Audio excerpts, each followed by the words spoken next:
દેશમુખ અને સુરતમાં પાલમાં રહેવાસી છું અને હું આખું શ્રાવણ માસ લગભગ રોજ દર્શન કરવા આવું છું અને દર સોમવારે તો આખું વર્ષ દર્શન કરું છું.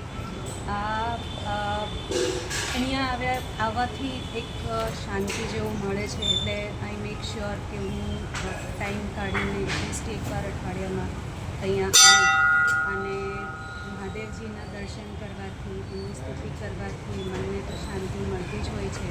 પણ ભોલેનાથની સાથે મંદિરમાં રહેવાનું આપણને જે સૌભાગ્ય મળે છે તે અલ્પકલ્પનીય છે. એટલે શ્રાવણ માસમાં અહીંયા આવવું મને ખૂબ જ ફળે એવી હું કામના કરું, એવી ઈચ્છા કરું.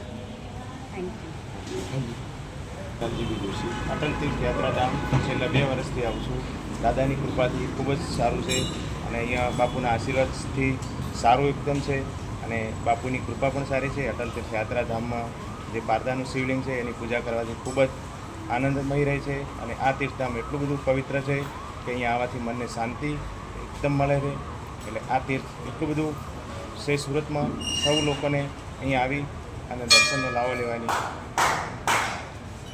આશા રાખું. તમારું નામ? ઘનશ્યામભાઈ લક્ષ્મણભાઈ ગોયાણી. હું પાલ વિસ્તારમાં રહું છું.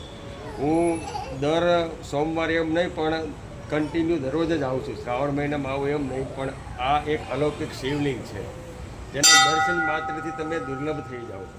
બરાબર? એટલે બાપુના સાનિધ્યમાં રહીને અમે તો રોજે જ આવીએ છીએ. આ એક અદ્ભુત શિવલિંગ છે. બરાબર? એને જોઈને આપણે ધન્ય થઈએ છીએ.